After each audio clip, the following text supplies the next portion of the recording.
Hi everyone, তোমাদের সবাইকে আমার নতুন ভিডিওতে ওয়েলকাম। সবাইকে গুড মর্নিং জানাচ্ছি। ঘুম থেকে উঠে গেছি মোটামুটি 7টার আগেই। ভীষণ রোদ ঢোকে না সকালবেলা, এত আলো ঢোকে ঘরের মধ্যে যে সকাল সকালই ঘুমটা ভেঙে যায়। একদিকে ভালো, কারণ সুদীপের অফিসে যাওয়ার জন্য রান্না বান্নাও করতে হবে, টিফিন গুছিয়ে দিতে হবে। তো বেশ কিছুদিন ধরে রাতের বেলা আর খাওয়া দাওয়া হচ্ছে না বলে আমি আজকে ডিসাইড করেছি সকালবেলা ওকে একটু ডাল সিদ্ধ ভাত করে দেবো, সেটা খেয়ে যাবে, আর রুটি দিয়ে দেবো, আলু ভাজা দিয়ে দেবো, সেটা টিফিনে নিয়ে যাবে। তো বেশ সূর্যদেব তো ভালো মতোই তেজ দেখাচ্ছে তার। আর এই দেখো আমার ফুল গাছ, এই নয়নতারা গাছটা না বেঁচে গেছে, এই গোলাপি ফুলের গাছটা, কিন্তু সাদা ফুলের গাছটাকে বাঁচাতে পারলাম না। এই টবটাকে ভাবছি আরেকটা গোলাপি ফুলের গাছ এনে লাগিয়ে নেবো, আর একটা সাদা ফুলে আলাদা করে টব নিয়ে এসে লাগাবো। আর এই হচ্ছে আমার তুলসী গাছ।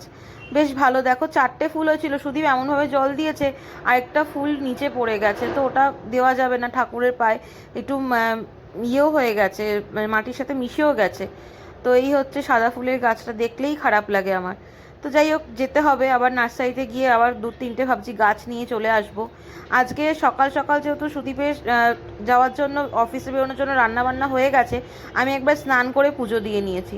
নালে না পুজো দিতে গিয়ে খুব লেট হয়ে যায়, আর ঘরে কাজকর্ম পরে করা যাবে, আগে স্নান পুজো করে নিই, পরে নয় ঘরে কাজকর্ম করব। তো ওকে চা করে দিয়েছিলাম সকালবেলা, আমি আর নিজের জন্য চা করে রাখিনি, তো আমি একটু কফি বানিয়ে নিলাম।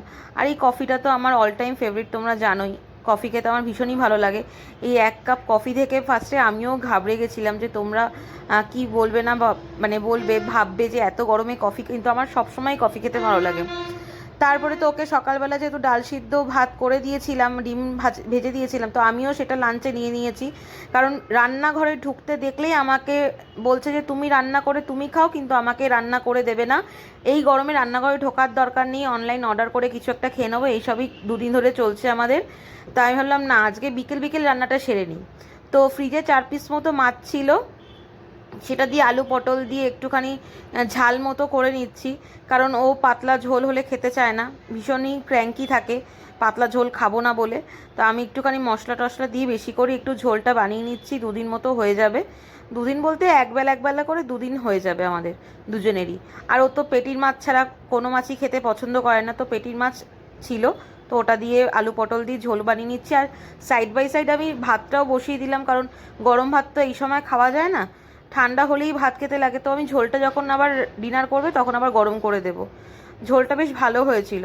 তারপরে আমি ভাবছিলাম যে লালটা একটু কম হয়েছে বলে খাবে কি খাবে না, তো দেখলাম বললো যে না টেস্ট হয়েছে।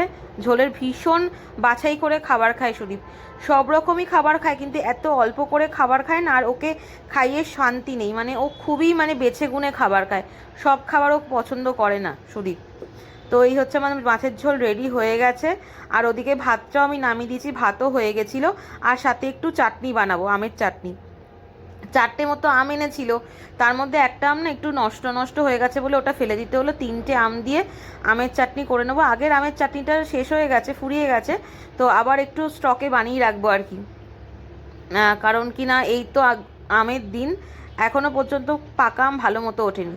তো এই আমের চাটনিটা বানানোর জন্য প্রথমে কড়াইতে সর্ষের তেল দিয়ে তাতে 5 ফোড়ন আর একটু শুকনো লঙ্কা দিয়ে দিলাম। এটা একটু ভালো করে ভেজে তারপর একটু নুন দিয়ে দেবো। নুনটা দিলে আর কি খুব একটা কম ছেটে আর কি, তার জন্য নুনটা, আর একটু চাটনিতে নুন ভাব থাকলে ভালোও লাগে।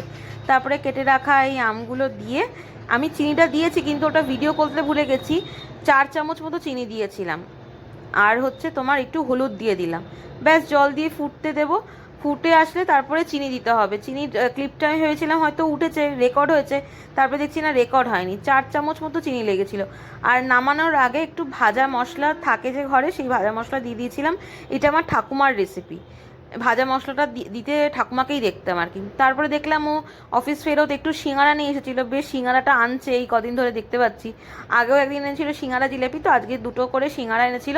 তো আমিও একটু মুড়ি মেখে নিলাম, আর মুড়ি মাখা বলতে ওই ছোলা আর একটু চানাচুর আর একটু পেঁয়াজ, এমনি তেল টেল আর কিছু দিয়ে মাখিনি, কারণ দুজনেরই খিদে পেয়েছিল। আমিও অনেক তাড়াতাড়ি করেই আজকে লাঞ্চটা করে নিয়েছিলাম। এই যে রাত 10টার সময় এসেছে ইকার্ট থেকে ডেলিভারি, সকাল থেকে ওয়েট করে করে ফোন করে পাওয়া যাচ্ছে না, 10টারও পরে, মানে তখন আমাদের ডিনার হয়ে গেছে। আর ও এসে বলছে দিদি কি করব আমরা, আমাদের তো বিল সকালবেলায় জেনারেট হয়ে গেছে, কিন্তু গাড়ি আসেনি, আমরা কি করব। তো ঠিক আছে চলো, গেট খোলা থাকেই আমাদের 12টা 1টা পর্যন্ত। তো দিয়ে গেছে 4টে চেয়ার। অনেক তপস্যা করার পরে, ওয়েট করার পরে শেষে বাধ্য হলাম অনলাইন নিতে, কারণ সুদীপের অফিসের সামনে থেকে কোনো কুর্সিওয়ালা যাচ্ছে না, আমাদের বিল্ডিংয়ের নিচ দিয়েও কোনো কুর্সিওয়ালা যাচ্ছে না, সুতরাং চেয়ারটা অনলাইনে নিতে হলো। দুটো চেয়ারের দাম বেশি পড়ছিল দেখে আমি ভাবলাম 4টে চেয়ারই নিই নি। লোকজন তো মাঝে মধ্যেই আসা যাওয়া করছে, তারপরে ওর অফিসের মিটিংও মাঝে মধ্যেই বাড়িতে হয়ে থাকে, তো তাহলে দুটো চেয়ারের থেকে 4টে চেয়ারই ভালো নেওয়া। এটা হচ্ছে হোমিবসের নিয়েছি, ভীষণ ভালো কোয়ালিটি। আর একটা না গিফট ভাউচার দিয়েছে 500 টাকার, মানে ওদের কোম্পানি থেকে যদি আর কিছু পারচেস করি তো 500 টাকা একটা কুপন দিয়েছে। বেশ ভালো চেয়ারের কোয়ালিটিটা। আর সুদীপ তো ফার্স্টে কাগজটা ফেলে দিচ্ছে, তারপরে ভাবলাম দেখি দাঁড়াও কি আছে লেখা দেখি, দেখলাম 500 টাকা একটা গিফট ভাউচার। সুদীপের সব ব্যাপারে ব্যস্ততা বেশি। তারপরে যাই হোক চেয়ারটা পেতে একটু বারান্দায় বসলাম। আর আমি না নিচে খুব একটা বসতে পারি না, আমাকে নিচে, আমার নিচে বসা বারণ, আমাকে আর কি লেভেলে বসতে বলেছে, বেশি নিচ উপর এরকম করা যাবে না। আমার যেহেতু কোমরে ইঞ্জেকশন রয়েছে দেওয়া। তো এই হচ্ছে আমাদের সারা দিনের রোজ নামচা। তোমাদের ভিডিওটা ভালো লাগলে অবশ্যই একটা লাইক করে দিও, ভালো লাগলে কমেন্ট করো, নতুন বন্ধুরা চ্যানেলটাকে সাবস্ক্রাইব করো। Okay bye, thanks for watching.